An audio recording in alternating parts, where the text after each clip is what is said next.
Oke, terima kasih saya ucapkan kepada semua yang menonton video kita. Saya ingin mengajak semua yang sudah menonton, jangan lupa subscribe, ya, komen, like, dan dibagikan juga ya. Oke, terima kasih saya ucapkan duluan. Nah baik, sekarang topik kita adalah pengenceran dan konversi satuan pada kadar larutan.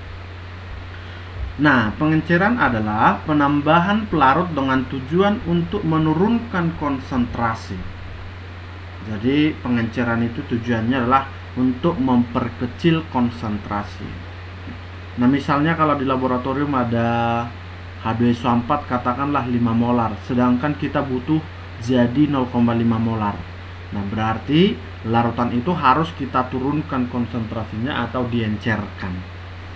Nah, jadi pengenceran itu juga artinya penambahan pelarut, ya, dan supaya sesuai dengan kebutuhan yang kita inginkan. Nah, jadi biasanya nanti dirumuskan V1 kali M1 sama dengan V2 kali M2, di mana V2 di sini adalah V1 tambah volume pelarut yang ditambahkan. Ya, jadi angka 1 artinya sebelum diencerkan, angka kedua artinya setelah diencerkan. V volume, M molar, ya. Nah, ini sebenarnya tidak lagi asing rumus-rumusnya. Jadi kita langsung lihat ke contoh soal.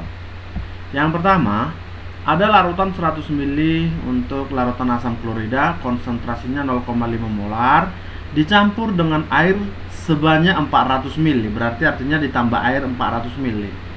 Ditanya adalah tentukan konsentrasi akhir dari larutan HCl. Nah, jadi kita masukkan tadi rumusnya V1 kali M1 sama dengan V2 kali M2. V1 nya 100, konsentrasi satunya 0,5 sama dengan, jadi kan V2 itu adalah volume awal ditambah dengan volume pelarut yang ditambahkan, berarti kita tambahkan HCl dengan airnya, 100 tambah 400 kali konsentrasi akhir, sehingga konsentrasi akhirnya adalah 0,1 molar atau 0,1 mol per liter. Berikutnya langsung soal nomor 2.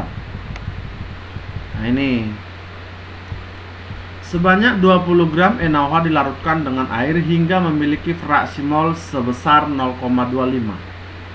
Jika ke dalam larutan ditambah 9 gram air, maka hitunglah persen massa air di dalam larutan yang baru. Nah, tadi di awal fraksi molnya adalah 0,25, atau kalau kita buat seperempat bolehlah ya. Jadi fraksi mol NaOH kan artinya mol NaOH dibagi dengan mol larutan. Jadi mol NaOH per mol NaOH tambah mol H2O. Nah, fraksi molnya 0,25 sama dengan, kita hitung dulu mol NaOH di awal, berarti gram per mR atau gram per massa molar, berarti 20 dibagi Na23 tambah H1 tambah O 16, berarti per 40 ya, hasilnya 0,5. Berarti 0,5 per 0,5 tambah mol air. Nah, jadi kita ketemu dulu mol airnya, hasilnya 1,5. Nah, setelah itu kita cari massa airnya. Massa air berarti mol kali massa molar, berarti molnya 1,5 kali H2O, berarti hanya 2 ya, 2 kali 1 tambah 16, 18, berarti 1,5 kali 18 hasilnya 27. Nah, kemudian kita cari massa total air, berarti tadi 27 tambah airnya ditambah 9, totalnya jadi 36 gram, sehingga dapatlah persen massa air. Berarti persen massa air adalah massa air dibagi massa larutan kali 100%. Tadi massa airnya udah dapat 36 ya. Massa total berarti 36 tambah NaOH-nya tadi 20 gram. Hasilnya 64,3%. Oke, berikutnya nomor 3. Asam klorida pekat mengandung 37% massa HCl dengan massa jenis 1,19 kg per liter. berapa mililiter air yang harus diperlukan untuk membuat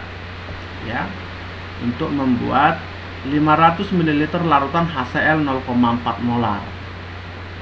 Nah, kira-kira gitu ya. Jadi kita masukkan V1 kali M1 sama dengan V2 kali M2. Jadi V1 ini sebenarnya bukan volume air ya, volume awalnya ini kita ganti ya. Jadi mililiter air kita ganti berapa volume awal yang diperlukan. Nah, gitu lebih tepat. Jadi V1 yang ditanya ya. Jadi kalau dia pekat ada rho sama persen massa, berarti persen B kali rho kali 10 per mR atau massa molar, sama dengan V2 kali M2.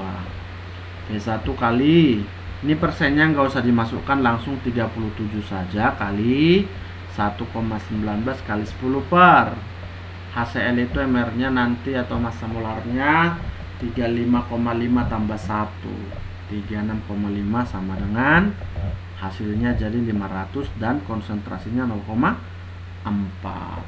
Nanti kita ketemu hasilnya adalah 16,67 ml ya.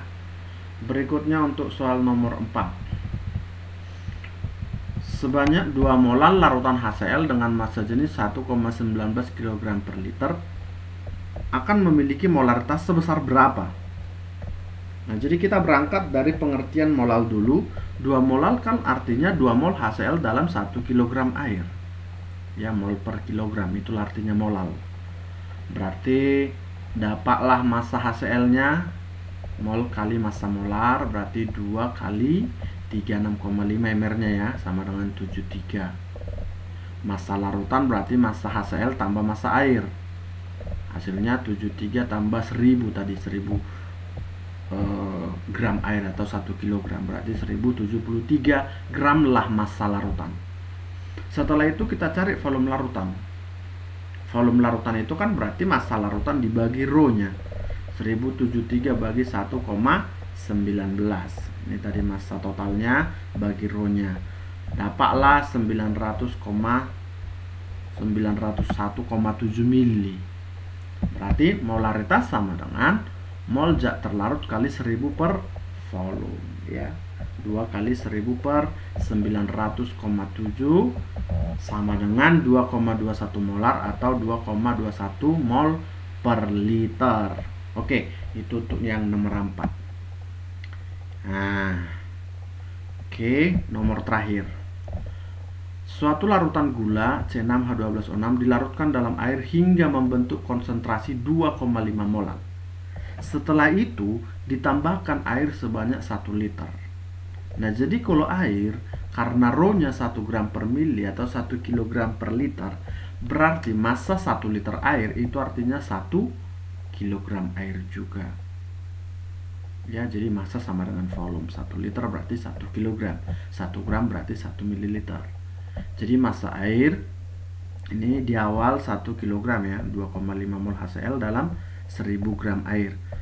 Setelah ditambah 1 liter atau 1 kg berarti totalnya jadi 1000 tambah 1000. Hasilnya 2000 gram.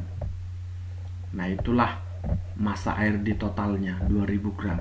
Maka dapat molalitas sama dengan mol zat terlarut kali 1000 per massa pelarut. Berarti molnya tadi 2,5 ya, hasilnya nggak berubah ya molnya. Yang berubah adalah airnya. Kali 1000 bagi massa airnya tadi udah berubah jadi 2000. Hasilnya jadi 1,25 molal atau 1,25 mol per kilogram. Nah, itu dia, sampai di sini dulu pembahasan kita, semoga mengerti. Ya, salam sukses dari saya, semoga berhasil meraih cita-citanya ya. Terima kasih, selamat malam.